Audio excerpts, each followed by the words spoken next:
कक्षा 12 इतिहास महत्वपूर्ण प्रश्न उत्तर। एक डोज हर रोज़। विद्यार्थियों, हम हमारी बोर्ड की परीक्षाओं की तैयारी कर रहे हैं। उसी क्रम में आज के महत्वपूर्ण प्रश्न, मेरे साथ जुड़िए और आगे बढ़िए। अब की बार 90 पार। आज का पहला प्रश्न, हड़प्पई मुहर किससे बनाई गई थी? उत्तर, हड़प्पई मुहर सेल खड़ी पत्थर से बनाई गई थी। हड़प्पा वासियों के निर्वाह के तरीकों का वर्णन कीजिए। आंसर, हड़प्पा सभ्यता के लोग कई प्रकार के पेड़ पौधों से प्राप्त उत्पाद और जानवरों से प्राप्त मांस का सेवन करते थे। वह मछली का भी सेवन करते थे।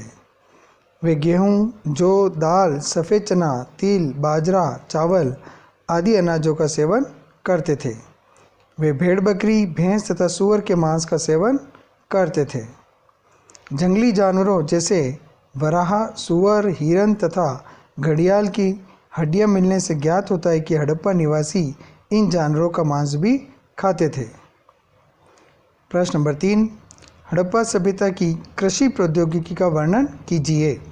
उत्तर, खेत जोतने के लिए बैलों और हलों का प्रयोग किया जाता था। लकड़ी के हत्थों में बिठाए गए पत्थर के फलकों या धातु के औजारों का उपयोग किया जाता था। हड़प्पा निवासी कुओं तथा जलाशयों से प्राप्त पानी का प्रयोग सिंचाई के लिए करते थे। सिंचाई के लिए नहरों का भी उपयोग किया जाता था। अफगानिस्तान में शोर्तुगई नामक स्थान पर नहरों के अवशेष मिले हैं। अगला प्रश्न, श्रेणी से क्या अभिप्राय है? आंसर, उत्पादकों और व्यापारियों के संघ श्रेणी कहलाते थे। प्राचीन भारतीय इतिहास में 6ठी शताब्दी ईसा पूर्व को एक महत्वपूर्ण परिवर्तनकारी काल क्यों माना जाता है, बताइए। उत्तर, इस काल में जैन धर्म व बौद्ध धर्म का उदय हुआ। इसी काल में 16 महाजनपदों का भी उदय हुआ। क्वेश्चन नंबर 6, यूनानी इतिहासकारों के अनुसार मौर्य सम्राट चंद्रगुप्त के पास कितनी सेना थी? आंसर, चंद्रगुप्त मौर्य के पास 6 लाख पैदल सैनिक, 30,000 घुड़सवार तथा 9,000 हाथी थे। राजवंशों के नाम बताइए जिनके राजा ब्राह्मण थे। आंसर, शुंग, कण्व और सातवाहन वंश के राजा ब्राह्मण थे। महाभारत कालीन स्त्रियों की स्थिति बताइए। पैतृक संसाधनों में स्त्रियों की हिस्सेदारी नहीं होना, बहुपति प्रथा का प्रचलन, जुए में स्त्रियों को दांव पर लगाना। क्वेश्चन नंबर 9, धर्मसूत्रों एवं धर्मशास्त्रों में विवाह के कितने प्रकारों को स्वीकृति दी गई है? उत्तर, विवाह के 8 प्रकार को स्वीकृति दी गई है। पहले 4 विवाह उत्तम तथा शेष को निंदित माना गया है। किताब उल हिंद के बारे में आप क्या जानते हैं? आंसर, अल बरूनी ने अपनी पुस्तक अरबी भाषा में किताब उल हिंद लिखी। इसकी भाषा सरल व स्पष्ट है। यह एक विस्तृत ग्रंथ है जो 80 अध्यायों में विभाजित है। इस ग्रंथ में भारतीय धर्म और दर्शन, त्योहारों, खगोल विज्ञान, रीति रिवाजों, प्रथाओं, सामाजिक जीवन, भार, तोल तथा मापन विधियों, मूर्तिकला, कानून, मापतंत्र विज्ञान आदि विषयों का विवेचन किया गया है। इब्न बतूता अकेला ही विश्व यात्रा पर क्यों निकल पड़ा? उस समय उसकी क्या आयु थी? वह अपने घर से वापस कब पहुंचा? आंसर, इब्न बतूता अपने जन्म स्थान तेंजियर से अकेला ही अपनी यात्रा पर निकल पड़ा। उसके मन में लंबे समय से प्रसिद्ध स्थानों को देखने की तीव्र इच्छा थी, इसलिए उसने किसी कारवां में शामिल होने की प्रतीक्षा नहीं की और अकेला ही घर से निकल पड़ा। इब्न बतूता 22 वर्ष की आयु में यात्रा पर निकला। वह 1354 में अपने घर वापस पहुंचा। अल बिरूनी को भारत यात्रा वृतांत लेखन में किन कठिनाइयों का सामना करना पड़ा? अल बिरूनी के अनुसार पहली कठिनाई भाषा थी। उसके अनुसार संस्कृत, अरबी और फारसी से इतनी भिन्न थी कि विचारों और सिद्धांतों को एक भाषा से दूसरी भाषा में अनुवाद करना सरल नहीं था। दूसरी कठिनाई धार्मिक अवस्था और प्रथाओं में भिन्नता थी। उसे समझने के लिए वेदों, पुराणों आदि की सहायता लेनी पड़ी। अल बिरूनी के अनुसार तीसरी कठिनाई भारतीयों का जातीय अभिमान था। कश्फ उल महजूब पर टिप्पणी लिखिए। आंसर, अली बिन उस्मान हुजवीरी ने कश्फ उल महजूब नामक पुस्तक लिखी, जो सूफी विचारों और आचारों पर प्रबंध पुस्तिका है। इससे जानकारी मिलती है कि उपमहाद्वीप के बाहर की परंपराओं ने भारत में सूफी चिंतन को किस प्रकार प्रभावित किया? मूल फुजात से क्या अभिप्राय है? आंसर, सूफी संतों की बातचीत जिन ग्रंथों में संकलित है वह मूल फुजात कहलाते हैं। मूल फुजात पर एक आरंभिक ग्रंथ फवाइद अल फुआद है। यह शेख निज़ामुद्दीन औलिया की बातचीत पर आधारित एक संग्रह है। इसका संकलन प्रसिद्ध फारसी कवि अमीर हसन सिजजी देहलवी ने किया। मकतूबात से क्या अभिप्राय है? सूफी संतों द्वारा लिखे हुए पत्रों का संकलन मकतूबात कहलाता है। यह वह पत्र थे जो सूफी संतों द्वारा अपने अनुयायियों और सहयोगियों को लिखे गए। इन पत्रों से धार्मिक सत्य के बारे में शेख के अनुभवों का वर्णन मिलता है जिसे वह अन्य लोगों के साथ बांटना चाहते थे। तज़किरा से क्या अभिप्राय है? आंसर, सूफी संतों की जीवनियों का स्मरण तज़किरा कहलाता है। सबसे प्रसिद्ध तज़किरा अब्दुल हक मुहादिस देहलवी का अखबार उल अखियार है।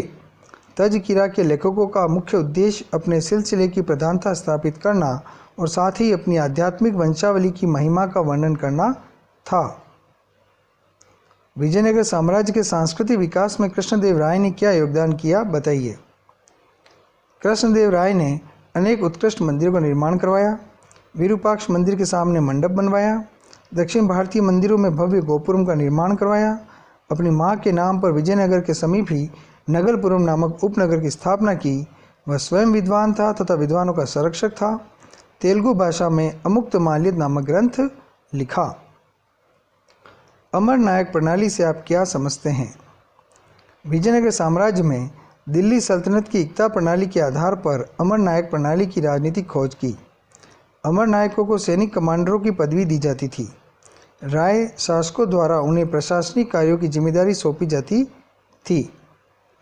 अमर नायक को कार्य अपने क्षेत्र में किसानों, शिल्पकारों, व्यापारियों से राजस्व संग्रह कर राजकीय कोष में जमा कराना था।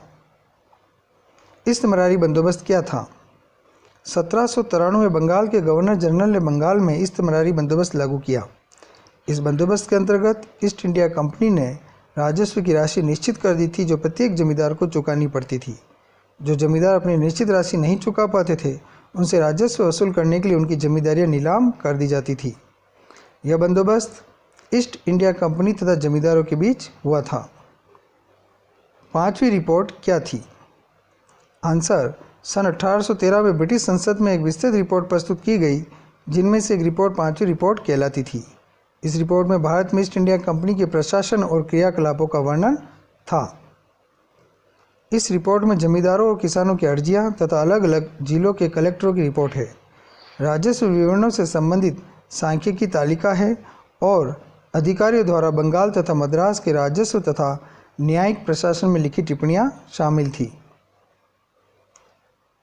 1857 के विद्रोह के पूर्व अंग्रेज अफसरों और सैनिकों के संबंधों की विवेचना कीजिए। आंसर, 1820 के दशक में गोरे अफसरों के अपने सैनिकों और मातहतों के साथ दोस्ताना संबंध थे। उनके साथ मौज मस्ती करते थे, मल्ल युद्ध करते थे तथा तलवारबाजी करते थे। 1840 के दशक में अफसरों और सैनिकों के संबंधों में काफ़ी बदलाव आ गया। अफसर सिपाहियों की कमतर नस्ल का मानने लगे, उनकी भावनाओं की कद्र नहीं करते। सैनिकों के साथ गाली गलौज और शारीरिक हिंसा साधारण बात हो गई। औपनिवेशिक काल में ग्रामीण इलाकों एवं कस्बों के चरित्र में अंतर बताइए। आंसर, ग्रामीण इलाकों के लोग खेती, पशुपालन एवं जंगलों में संग्रहण द्वारा अपनी जीविका का निर्वाह करते थे। इसके विपरीत कस्बों में शासक, व्यापारी, प्रशासक व शिल्पकार आदि रहते थे। कस्बों एवं शहरों की प्राय किलेबंदी की जाती थी। यह किलेबंदी उन्हें ग्रामीण क्षेत्रों से अलग करती थी। कस्बों पर ग्रामीण जनता का प्रभुत्व रहता था। वह खेती से प्राप्त होने वाले कार्यों एवं अधिशेष के आधार पर निर्भर रहते थे। मद्रास का कौन सा क्षेत्र व्हाइट टाउन का केंद्र बन गया था? आंसर, मद्रास में स्थित Fort Saint George White Town का केंद्र बन गया था। यहाँ अधिकतर यूरोपीय लोग रहते थे। किले के अंदर रहने का निर्णय रंग और धर्म के आधार पर किया जाता था। तीनों गोलमेज सम्मेलन कब आयोजित हुए? आंसर, पहला गोलमेज सम्मेलन नवंबर 1930 में लंदन में आयोजित किया गया जिसमें देश के प्रमुख नेता शामिल नहीं हुए। दूसरा गोलमेज सम्मेलन सितंबर-दिसंबर 1931 में लंदन में आयोजित हुआ, जिसमें गांधी जी शामिल हुए, लेकिन यह सम्मेलन सफल नहीं हुआ। तीसरा गोलमेज सम्मेलन नवंबर-दिसंबर 1932 में लंदन में आयोजित हुआ, जिसमें कांग्रेस ने भाग नहीं लिया। आज का अंतिम प्रश्न, गांधी जी के दक्षिण अफ्रीका में उनके द्वारा किए गए कार्यों को संक्षेप में लिखिए।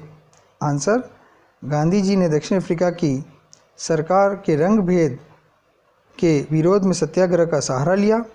उन्होंने वहाँ विभिन्न धर्मों के बीच सौहार्द बढ़ाने का प्रयास किया। गांधी जी ने उच्च जातीय भारतीयों से दलितों एवं महिलाओं के प्रति भेदभाव का व्यवहार न करने के लिए चेतावनी दी। दक्षिण अफ्रीका ही उनके सत्याग्रह की प्रथम पाठशाला बना तथा उसने ही उन्हें महात्मा बना दिया। विद्यार्थियों, आज हमने परीक्षा की दृष्टि से महत्वपूर्ण प्रश्न किए हैं। ये सभी प्रश्न आपके आने वाली बोर्ड की परीक्षाओं में महत्वपूर्ण होंगे। इनका निरंतर अध्ययन करते रहिए, मेरे साथ जुड़े रहिए। शीघ्र ही उपस्थित होंगे। धन्यवाद।